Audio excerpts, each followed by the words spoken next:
Right now is the Center for American Security co-chairman, Fox News contributor, and the author of War by Other Means, a general in the Trump White House. General Keith Kellogg is here. General, it's great to see you. Thanks very much for being here. And let me just say, on this Veterans Day, we thank you for your service to our great country, and we appreciate your work. Thank you, Maria. Good to be with you.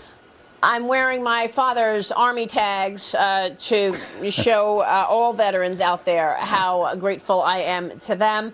General, I want to get your take on this climate change trip that the president is taking. He's going to land in Egypt shortly. What do you think gets done? You know, Maria, it drives me absolutely nuts. You know, with everything else going on in the world, the focus seems to be in this administration. It's climate change, climate change, climate change. They do that in their national security strategy as well. With all of the problems out there, they take a primacy to this. You know, what's more important is what he's heading to next week, at the start of the week, when he goes to the G20 in Bali. And there he's going to have a chance. Now, Putin won't be there, but President Xi's going to be there. And everybody should be focused on that instead of climate change, because one of the greatest polluters you have out there is China. But there's four major issues that I think that rise to the very important level when it comes to national security. And it all starts with China. It's with the China-Taiwan issue, which is critically important. It's the economic issues we have with China that are obviously very important. You have the COVID origins, which are absolutely critical. We need to find out how that all started. And then you have that relationship with Russia right now. If China backed away from that relationship, I think you'd have a real slowdown with Ukraine. But it seems to me right now, Marie, everybody's focused in on climate change, and that's not where I would prefer to be when it comes to national security. It's just, I don't think anything is going to come out of it. Well, you've come to the right place, because we are focused on the Xi Jinping meeting. This is going to be the first face-to-face since the president took office, ahead of that summit that you referred to. Biden intends to bring up Russia's war in Ukraine, we're told, and North Korea's recent missile test. But the White House Press Secretary Karine Jean-Pierre dodged a question about whether the origins of COVID will come up. Here's what she said yesterday. Watch this. Will President Biden ask President Xi about the origins of COVID-19 and bring up that issue with him in person? Again, I'm not going to get, and Jake has said this as well, I'm not going to get ahead of the agenda of what they're going to discuss. When they have their bilat, certainly we will share the conversation and what came up. So far, what we've seen from the CCP is they basically dress down our people. They dress down Anthony Blinken time and time again. And, you know, General, we have no evidence whatsoever that Joe Biden ever brought up the origins of COVID-19. We don't know it's because he's compromised, his family took tens of millions of dollars from CCP officials, or if it's just that he's inept. We don't know. But the subject has not come up. What are the odds that it comes up this trip?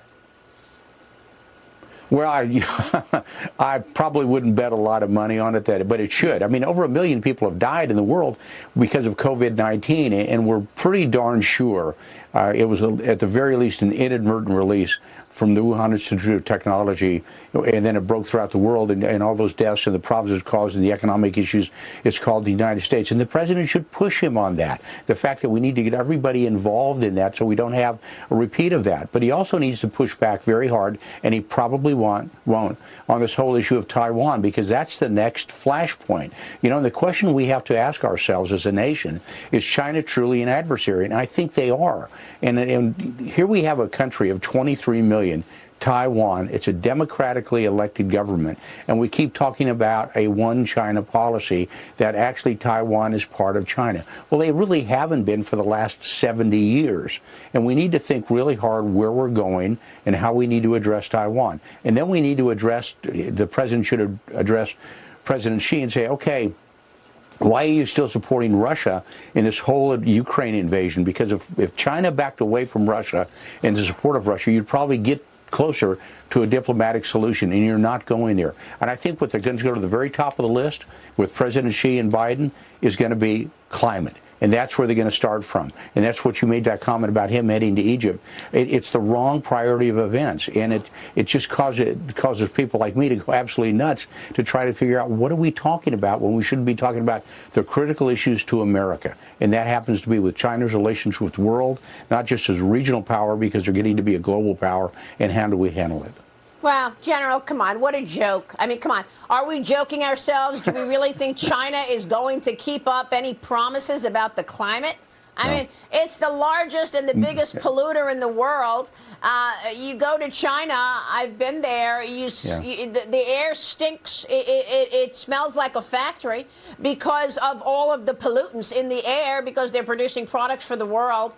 And so, you know, any expectation, do you have any expectation that the CCP is going to, live up to these promises about Joe Biden's climate change agenda? No, look, Maria, not at all. Look, let me give you one data point, and that's a good one to remember because this is the relationship that President Xi has with the United States. President Xi came into the Rose Garden under President Obama, and he was asked a very direct question. Are you going to fortify the islands in the South China Sea? And in the Rose Garden, next to President Obama, President Xi said, no, we are not going to fortify those islands. He did it. And this is the kind of individual we're dealing with. He's into his sixth term. He's full of himself. He knows he has a very firm control of the Chinese Communist Party, and that's what runs everything in China, to include their military. Do I trust him? Not at all. Yeah, and yet Joe Biden is bragging about the number of hours he spent with Xi Jinping. The other day, he said, I'm told I've spent 70 hours or something over my career with Xi Jinping. Like, okay. You mentioned Putin. He's not going to be at that G20 summit in Indonesia. Obviously, he's avoiding confrontation with the U.S. and allies over the war in Ukraine. But the Pentagon has announced its 25th aid package for Ukraine, worth $400 million. General, where are you on this? I mean, look, there's absolutely no money whatsoever going to the border in America. So we've got not a dime going to the southern border, and yet we continue to agree to hundreds of millions of dollars to Ukraine. Your thoughts? Yeah, Maria, here's my concern. There's no accountability. We don't have a special IG that is tracking where this money is going. You know, the Freedom House has said before about Ukraine, even though they're trying to get there, it's quote a transitional government. And Freedom House kind of tracks how governments operate, their government. So there's still a lot of corruption in Ukraine, and we don't know where that stuff is going. And we shouldn't, give them any more, I don't believe. Don't give them any more money or equipment until we can track where it's going and making sure it's getting into the right place. And we need to be very, very hard about that. This is American taxpayer money that's going there. We've spent more money in 6 months in Ukraine than we spent the entire year in Afghanistan. And we need to remember where that money, think about where that money is going, because it's coming out of our citizens' pockets. And we owe that to ourselves. Oh, we don't even know where the COVID-19 relief money went. That's a whole other conversation, General. We'll have it next time. We so appreciate your time. Thanks very much for joining me this morning, sir. Thanks, Maria. Thanks for having me. Always an honor and a privilege.